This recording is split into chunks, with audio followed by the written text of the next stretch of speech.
Oke, bismillahirrahmanirrahim. Assalamualaikum warahmatullahi wabarakatuh.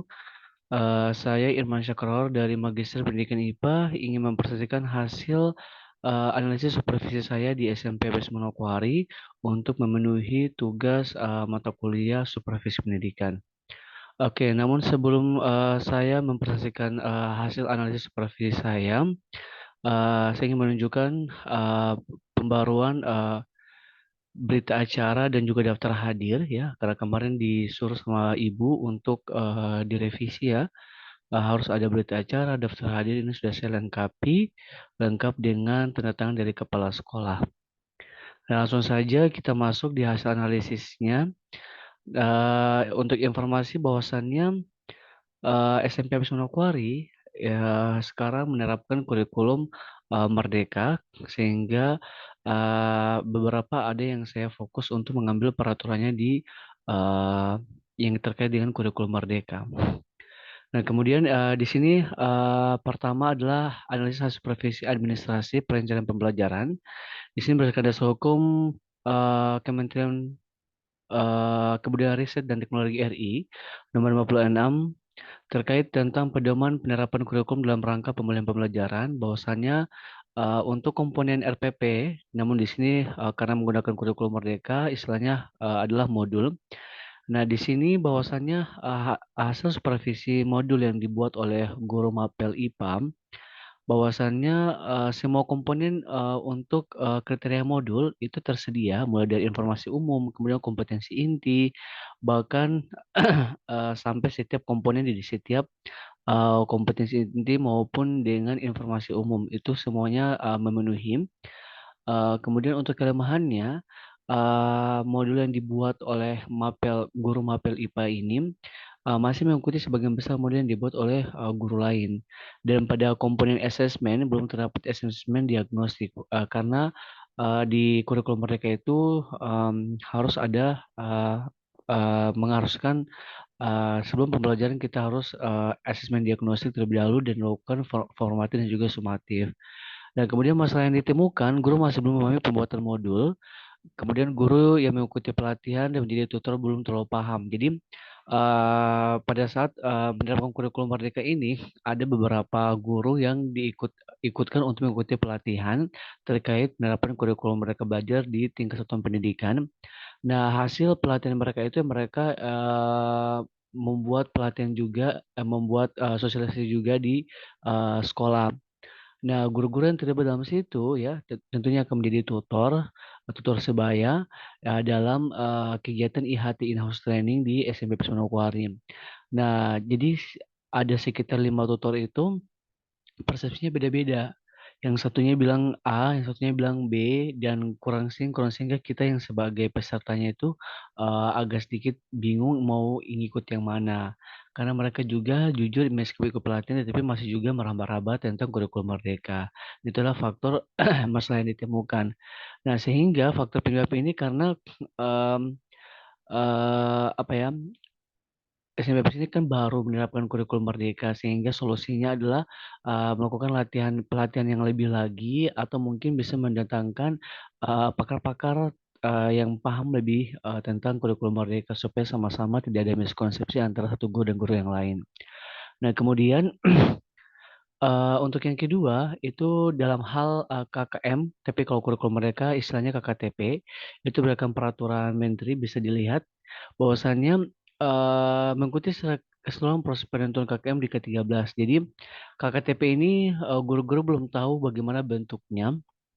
Jadi sebagian besar modul yang dibuat oleh guru itu masih mengikuti KKM. Ya, standarnya itu masih mengikuti KKM. Jadi KKTP itu mereka belum ada bayangan sama sekali.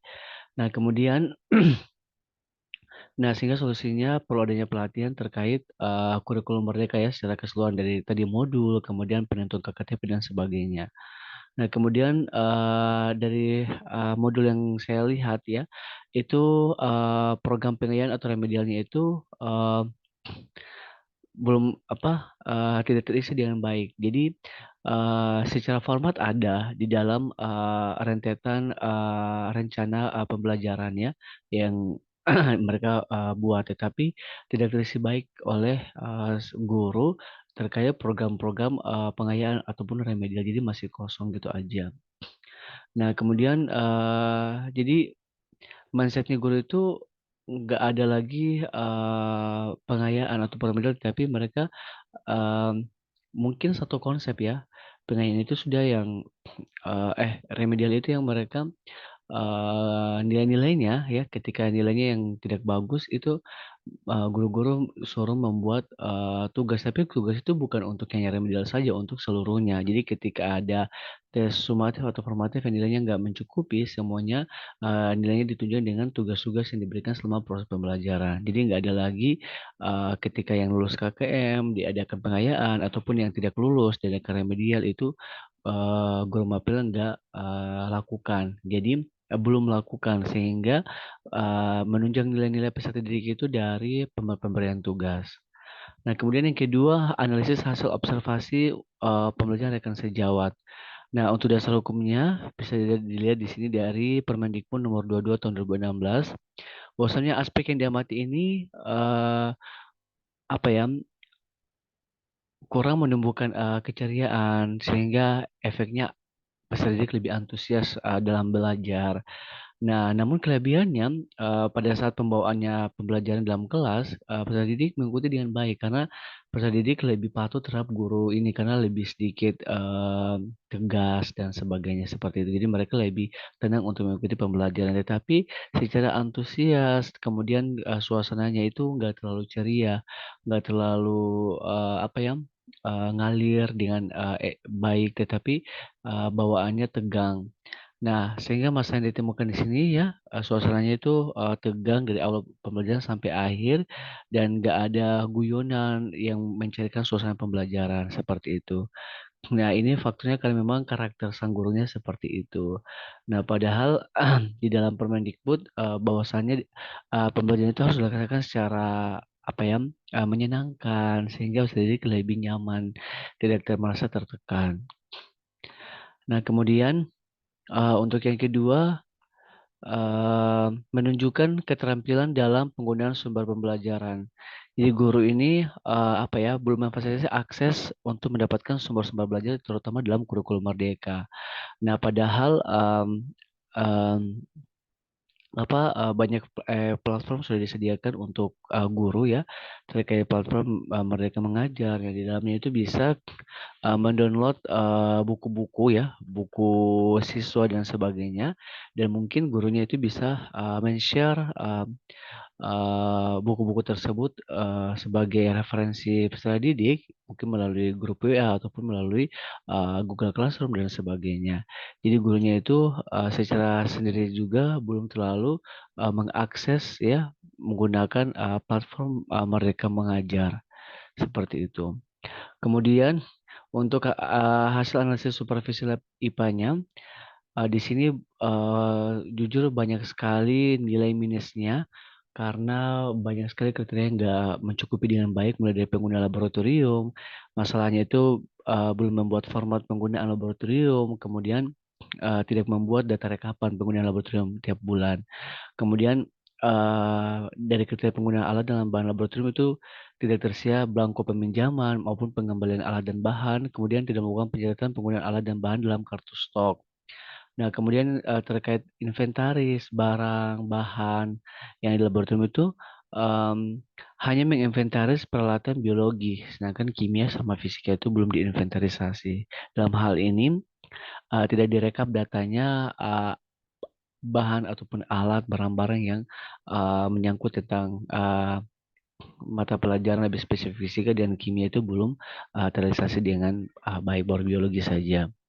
Nah, kemudian untuk penataan alatnya juga uh, tidak memasang jadwal penggunaan laboratorium, kemudian tata tertib juga nggak ada, struktur organisasi juga nggak ada, label alat dan bahan sesuai dengan kelompoknya itu juga belum disusun dengan sesuai kelompoknya, kemudian tidak ada rambu-rambu K3, kemudian tidak ada pendataan alat, bahan barang yang rusak atau habis pakai yang sudah expire, kemudian tidak melakukan pendataan jumlah alatnya berapa, bahan dan barang yang dibutuhkan, terutama dalam fisik sama kimia ya. Kalau biologi sudah mulai mendata. Nah, kemudian tidak ada pengusulan untuk pengadaan alat dan bahan ya. Jadi masih hanya menerima bantuan dari pemerintah yang terkait alat dan bahan yang tersedia di lab IPA. Kemudian dari segi perawatan ruang juga eh, hanya sesuai kondisi lab ya, ketika mungkin guru biologi, fisika ataupun kimia yang lihat pada saat mapelnya lihat labnya sudah kotor, kadang mereka menggantikan jam-jam mungkin sebelum waktu habis jam apa sebelum waktu habis jam IPA ya, itu mereka menyuruh untuk membersihkan lab ya. Jadi eh, tidak dijadwalkan. Jadi sesuai dengan kondisi lab, kalau kondisi kotor biasanya guru mapel IPA langsung menyuruh peserta didik untuk membersihkan. Mungkin itu saja analisis dari saya terkait supervisi lab IPA, kemudian supervisi rekan sejawat, dan supervisi administrasi perencanaan pembelajaran. Cukup sekian dari saya. Kurang lebihnya saya mohon maaf. Wabillahi taufiq wal hidayah. Wassalamualaikum warahmatullahi wabarakatuh.